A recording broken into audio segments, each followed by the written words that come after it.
They thought the story was over until she opened one final letter.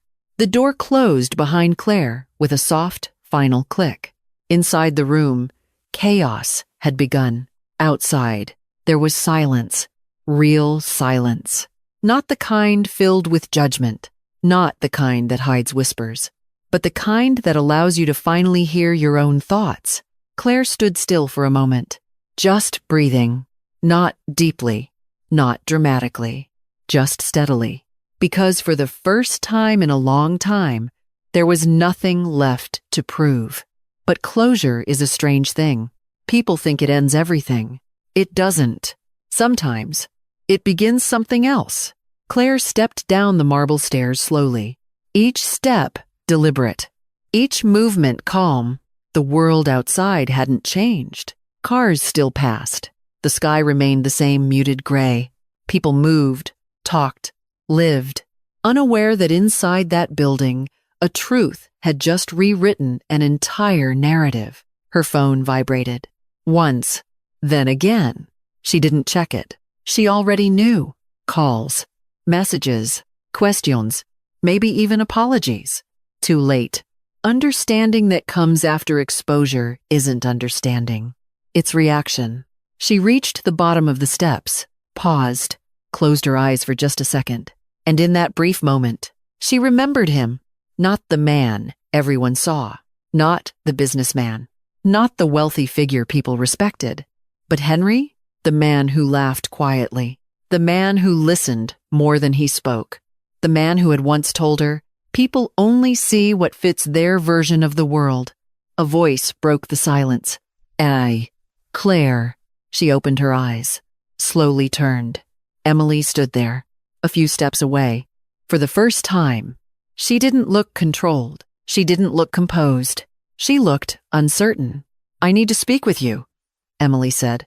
Her voice was still measured, but there was something underneath it now, something unfamiliar. Claire studied her for a moment, not with anger, not with resentment, just observation. About what? Claire asked quietly. Emily hesitated. That alone was new, because Emily Lawson didn't hesitate. Not before. That letter? She said. I didn't know. Claire tilted her head slightly, not in disbelief, not in surprise, just acknowledgement. No. Claire replied. You didn't. Silence stretched between them, not hostile, but not comfortable either. Emily took a step closer. You have to understand. No, Claire interrupted softly. You have to understand. Emily stopped. You created a story about me, Claire continued, and you never once checked if it was true. Emily's jaw tightened, not defensively, but thoughtfully. I thought I knew my father, she said. Claire's expression softened slightly. Everyone thinks that, she replied. Another pause. This one, heavier. There's something else, Emily said. Her voice dropped. More careful now.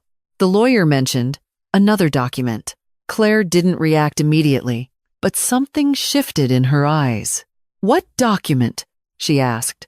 Emily reached into her bag, pulled out a small envelope, cream-colored, sealed, simply. It was addressed to you. They said it was separate from the will. Claire stared at it. Her name was written across the front. In Henry's handwriting, everything around her faded slightly. Not dramatically. Just enough. Because some moments don't need noise. They need space.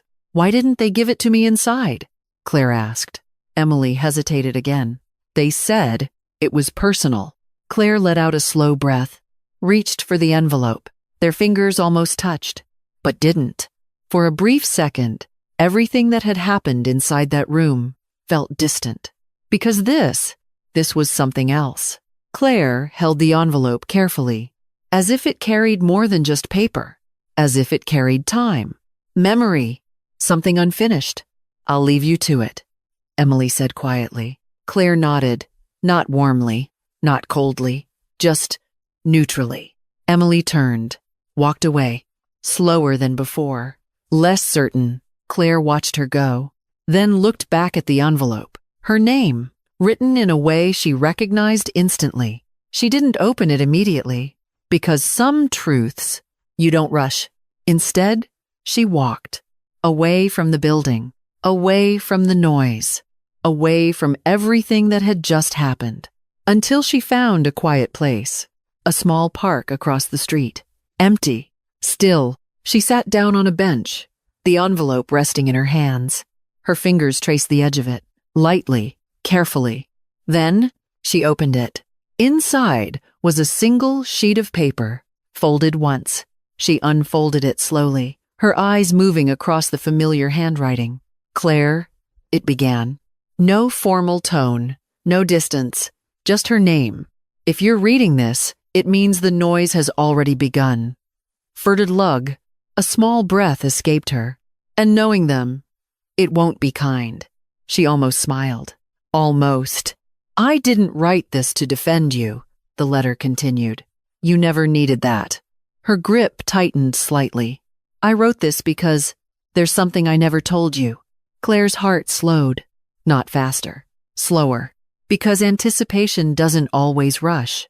Sometimes it deepens. You think you stayed because I needed you. Her eyes stopped for a second. That's not true. Silence. Even the air felt still. I needed you, yes, but that's not why you stayed. Her chest rose slowly. You stayed because you are stronger than anyone I've ever known. Her vision blurred slightly, but she didn't look away. And I'm sorry because I knew that strength would cost you something. Her throat tightened. They would judge you. They would misunderstand you. They would reduce you to something simple. Her fingers pressed into the paper, and I let it happen. That line, that one line, cut deeper than anything else, because I knew the truth would outlast their opinions. Claire closed her eyes briefly, just for a moment. I trusted that one day you wouldn't need them to understand. A tear slipped down her cheek, quiet, unannounced. Not because you stopped caring. Her breath trembled slightly, but because you finally realized. She opened her eyes again. You were never defined by them. The world around her felt distant, soft. One last thing, the letter continued. Her hands steadied. Ate my. Just one word. Not carefully, not cautiously, not to prove anything. Her lips pressed together. Just live. The letter ended there. No signature, no goodbye, because it didn't need one. Claire lowered the paper slowly, her hands resting in her lap. For a long time, she didn't move, because something inside her had shifted. Not broken, not healed, changed. The weight she had carried, the need to be understood, to be seen correctly, to be validated. It felt lighter, not gone, but no longer controlling her. She looked up. The sky hadn't changed. The world hadn't changed. But she had. And sometimes, that's enough. Claire folded the letter carefully, placed it back in the envelope. Then she stood, not as someone who had been judged, not as someone who had been defended, but as someone who no longer needed either. She took a step forward, then another, and this time, she didn't look back, because the story people told about her was no longer the story she lived.